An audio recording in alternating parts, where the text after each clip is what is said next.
Welcome to this presentation on eye movement desensitization and reprocessing, otherwise known as EMDR.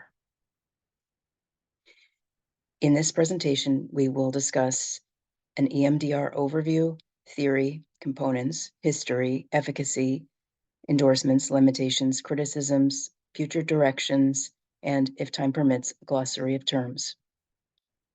EMDR was developed in 1989 by Francine Shapiro.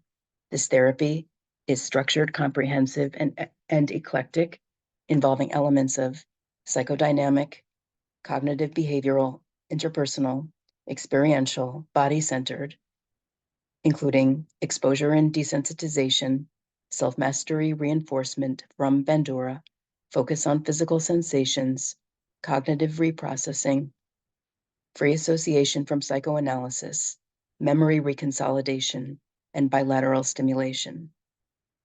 EMDR helps clients overcome PTSD and other disorders by changing negative self-concept and replacing it with a positive one. EMDR also reduces the vividness and emotionality of images. Populations it serves are many, as listed here, but it was specifically developed for clients with PTSD and is considered the gold standard for treating PTSD. EMDR, in its theory and model, is based on adaptive information processing framework. This framework holds that psychopathology, such as PTSD, results from inadequately processed traumatic memories. Ultimately, when we experience a traumatic event, it is believed that our memory processing does not fully function, and thus our memory is incorrectly stored in a raw, unprocessed, and maladaptive form, which, like shrapnel, can be triggered by a variety of internal and external stimuli. And this is the reason our dysfunctionally stored memories cause us to have maladaptive responses in response to current events and situations due to these unprocessed, dysfunctionally stored memories. The core mechanisms which heal this unprocessed memory are dual tasking, bilateral stimulation and memory recall, and dual attention. And these weaken our limited working memory capacity while we recall an aversive memory, which thus make the aversive memory to become less vivid and emotional. Essentially, dual tasking also involves not only the bilateral stimulation and memory recall, but also the client thinking of a positive cognition they would like to believe about themselves, and also an understanding of their strengths and their positive qualities. EMDR, thus, through these mechanisms, achieves memory reconsolidation.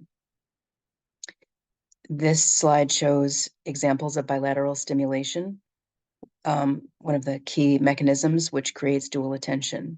So here we see examples of visual bilateral stimulation, during which the client's eyes will move back and forth, tracking either the therapist's fingers passing back and forth or an object such as a light bar. Another type of bilateral stimulation is auditory, during which the client will listen to tones alternating in each ear through headphones, or through tactile bilateral stimulation, which in this slide shows pulsars the client may hold in either hand, which will alternately vibrate, or the therapist tapping on the client's knees or shoulders in alternating taps. EMDR has 8 phases, beginning with phase 1, history taking and target planning. Phase 2, preparation, during which the therapist assesses what the client's resources are for self-calming and distress tolerance and emotion regulation. Phase 3, assessment, during which the therapist and client zoom in on the specific target memory to be processed in that session and the imagery associated with that, as well as the cognitive beliefs. Phase 4, desensitization, is the phase when bilateral stimulation is at its peak, reprocessing the memory and then checking in to see if the memory has been desensitized. Phase 5 is installation, when the therapist will interview the client to assess if their negative self-beliefs have changed to positive ones. Phase 6 is a body scan, during which the therapist asks the client to scan their body for any residual somatic distress from the memory. And if so, we'll consider going back to phase 4, more desensitization. Phase 7 is a closure, when the therapist will initiate the client to practice the distress tolerance and emotional regulation strategies and skills that they have learned or identified in phase 2 preparation. And phase 8 is a reevaluation, which generally will occur in future sessions. We will discuss these now in more detail. So phase 1 is the target planning. During this, the therapist will do a biopsychosocial intake, and they will check suitability for the client to practice EMDR. And this includes, for example, whether the client has dissociative identity disorder, which will be screened for. This disorder can be treated with EMDR, but it requires special preparation by the therapist and adjustment of the bilateral stimulation, because dissociative identity disorder otherwise can result in flooding. The therapist will also work on treatment planning. They will root out the cause core belief associated with the event. They will identify present day symptoms, present day triggers, past memories, and the client's goals to develop a plan using a 3-pronged approach, which will first reprocess past experiences, the first worst memories, and then remaining past memories. And later on in following sessions, any present experiences which are creating distress, and finally looking at future distressing situations the client may be anticipating, and moving in that order from most to least disturbing to give the client maximum symptom relief. During this phase, the therapist will also begin to identify themes such as negative cognitions and negative beliefs. EMDR is a personalized plan, which is adjusted for each client. We will now watch a quick demonstration of phase 1. Target. Okay. When I was about 6 years old, I was out wading in the ocean with my father. Okay. And a wave knocked me down. Okay. And I went underwater, and I froze. Okay. The only thing I could think of to do was to raise my right hand and call for him. Not really effective when you're completely submerged. Okay. So the result, of course, as you'd understand, I just had this inrush of water into me, my lungs, my mouth, everything. He did get the idea that I needed help and pull me up. And though the whole event's still pretty clear in my mind, and it's been a barrier for me for doing things like. So in this demonstration, the client discussed how a specific incident was preventing her from, for example, being able to swim. The therapist then moves on to preparation resourcing, again, establishing what the client's specific resources are that they have in order to self-contain and to ground and to stabilize themselves and to practice distress tolerance. The therapist may include some psychoeducation, such as discussing the window of tolerance, autonomic nervous system co-regulation, identifying a nurturing figure or protective figure or a container as imagery to help the client, mindfulness, and utilizing other resource skills from other therapies, including DBT, mindfulness, CBT, and IFS. And we will watch a brief demonstration of this now. What do you use for what we've been talking about, coping, stabilization, grounding. Tell me some of that. I do a lot of the breathing. Okay. I use mindful walking. Nice. I put myself. So we just viewed a demonstration briefly of preparation and resourcing, and it cannot be minimized how important this stage is to fully prepare the client. Next, the therapist moves into assessment, which is also called access and activate, when they identify specific imagery that the client associates with the event.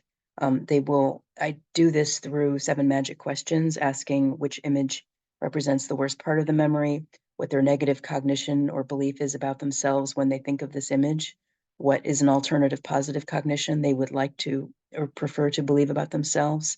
And these will later be tested through the validity of cognition scale, of a scale of 1 to 7, how true the positive cognition feels to them when they think of the memory, which the therapist will explain to them in advance. The therapist will also interview them about what emotions they are noticing right now, where they might be feeling these in their body, and when thinking of the event before reprocessing, how they would rate it in terms of distressing on a scale of 0 to 10 using the subjective units of disturbance scale. This phase is very important for accessing the memory using dual awareness and for helping to activate the nervous system before reprocessing. And we will watch a brief demonstration of this phase now. So bringing up your target memory of being age 6, this experience at the ocean that you told me about during your history. In this moment, when you bring that into your awareness, is there an image that's coming up for you that represents the worst part of this particular target? There's one that's the most candid. I'm not sure if it's the worst part, but it's the most candid one. Go ahead. As I'm laying on my back, I can see out towards the ocean, and I'm watching the pebbles, the sand move. I can see the sunlight above me, sort of, but I can't. These pebbles can move. I cannot move. That you associate with that image. It's usually an I am or an I am not statement. Examples might include I'm powerless, I'm helpless, I'm trapped. So once the therapist has asked these questions and assessed the imagery associated with the events and the negative and positive cognitions, they can feel that the client is ready to move into stage 4 for reprocessing, because the client is now fully grounded in the present and maintaining dual awareness so that they can safely access pain from the past. The therapist will also, during this time, test out the bilateral stimulation process that they are going to use with the client, asking the client's preferences, for example, if they prefer visual, auditory, or tactile stimulation, and testing the distance of the bilateral stimulation as well as the direction, diagonal or horizontal, which the client prefers, and the speed with which the client feels comfortable tracking the bilateral stimulation. They will also do a test set to make sure that this is comfortable for the client before moving into stage 4. Then they begin stage 4, during which they will use unrestricted bilateral stimulation movements, which may involve extended sets, during which the therapist will be checking for the client's reaction, knowing when to stop, maybe using a safe word when the client wants to stop as well. The therapist and the client will notice different shifts during reprocessing, such as shifts in insight. The client may notice dreams they're having, new or old triggers, symptoms increasing or decreasing, physical sensations. And it is important during this time that the client notices what comes up without any judgment. We will now watch a quick demonstration of this process. Back a few things to you. So notice those body sensations. pair those together or notice those together with your image. You're seeing out towards the ocean. The pebbles can move, but you cannot. So those body sensations, that image, and the negative belief that I am powerless. And just notice whatever it is you notice, Madeline, as I begin the stimulation.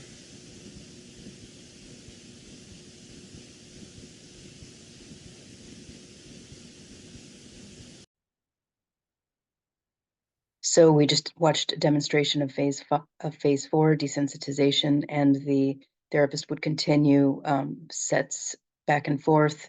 It might be 20, it might be 40, and then she will stop and she will check in with the client, and she will ask her how she feels about the event, if her negative, if her distress has neutralized. And then she will move to phase 5 installation, when she will check in with the client if the client has strengthened a positive self-belief in relation to the associated memory, and if it feels completely true. We will now watch a quick demonstration of the end of phase 4 desensitization, checking in on the neutrality of the event, and phase 5 installation.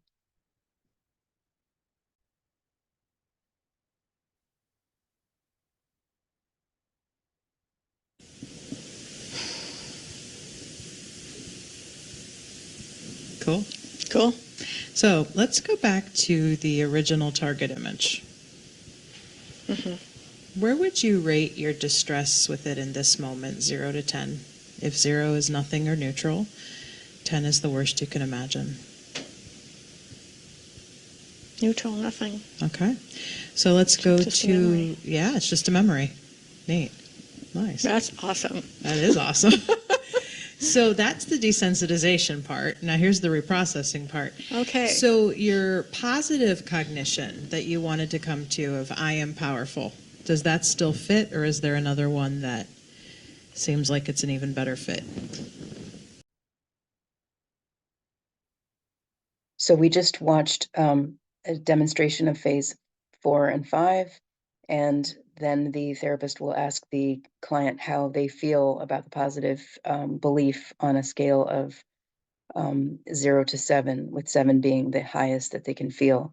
If their distress remains, and she did not report neutrality, or if the positive belief has not reached a 7, then the therapist will go back to phase 4 and do more bilateral stimulation sets, and then check in again.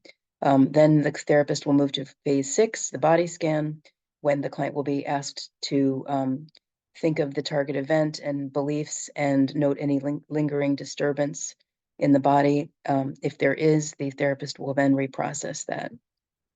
Finally, the therapist will move to closure, having the client, reminding the client of their resources, and asking them which they might want to practice together at the end of the session in order to lower the arousal level. These might include, for example, breath work, mindfulness, or guided imagery. And then finally, phase 8 is reevaluation, which occurs in subsequent sessions of EMDR. Since EMDR, it will not heal all traumatic memory in one session. Generally, I think that it will take about an average of 6 to 7 sessions, depending on the number of traumatic memories that the client has. So during phase 8, at the beginning of subsequent sessions, the therapist will check back in with the client, asking them whether the previously processed memories, which have been processed in EMDR, remain with low distress, and going back and reprocessing any of those, looking at present triggers and anticipating future events which might cause the client distress, and then neutralizing those with more bilateral stimulation. Briefly, with history, EMDR was introduced in 1989, became popular in the 1990s. The Institute was developed in 1990 and changed to the name EMDR to also include the aspect of reprocessing. EMDRIA, the official association, was established in 1995, as well as its humanitarian assistance programs, which have assisted with national and international disasters, including the Columbine shootings, the World Trade Center bombings on 9/11, and Hurricane Katrina, as well as other disasters in places such as Mexico and Turkey. So in terms of efficacy, endorsements, limitations, and criticisms, EMDR has been very widely studied. It has found to reduce symptoms in many different domains. It is considered the evidence-based gold standard for treating trauma by the American Psychological Association, the Veterans Administration, the Department of Defense, SAMHSA, and the World Health Organization. However, in terms of limitations and criticisms, it is still considered with skepticism by half of the academic community. And some of the criticisms they point out include a lack of randomization, as well as potential confounding variables when testing, such as the test-retest effect, where clients tend to retest better, the placebo effect, in which clients expect to get better, the trainer effect, especially when the client views the trainer as a sort of guru who can magically solve their problems, and the treatment effect, because the scales themselves used by the client to self-report changes in symptoms are subjective, the subjective units of disturbance, for example. So future directions and emerging therapies, EMDR is now widely offered virtually due to so many clients wanting to have Zoom sessions online. It is not yet officially endorsed by EMDRIA due to lack of evidence-based research into virtual EMDR efficacy, but EMDRIA has provided guidelines. In addition, another emerging therapy is accelerated resolution therapy, ART, by Leni Rosenzweig. This is a therapy which is faster to administer. It generally only takes an average of 3.5 sessions. It is easier for therapists to learn how to use with clients. It does not require clients to verbalize their trauma, so it is good for clients who have difficulty describing their trauma. It has not been as researched at all as EMDR, and thus it is not currently endorsed by the Veterans Association. And although it is under consideration, it has a more visual focus. It is a narrower focus, and it is more structured, and it is highly scripted for the therapists. So those are some of the differences. A few select terms. We've discussed bilateral stimulation and dual attention. We've also discussed negative cognitions and positive cognitions. In addition, the sets include the passes of eye movements or auditory movements back and forth, or tactile movements. The three-pronged approach is focusing first on past events and then present triggers and the future template of potential situations the client may encounter. The validity of cognition is the scale, again, measuring positive cognition that the client feels when paired with the target memory. Subjective units of distress measures the levels of distress associated with an incident or event. Sorry, that should be subjective units of disturbance. And finally, the target is the memory, which needs to be reprocessed. References are included here in this presentation. And if you are interested in watching that complete demonstration of EMDR, it is available on YouTube. If you are interested in practicing EMDR, it is not required to be certified by EMDRIA or to have any certification in EMDR. However, EMDRIA is the gold standard if you wish to be certified in EMDR. And different organizations either are or are not affiliated with EMDRIA when you receive your training. So it is important to note that.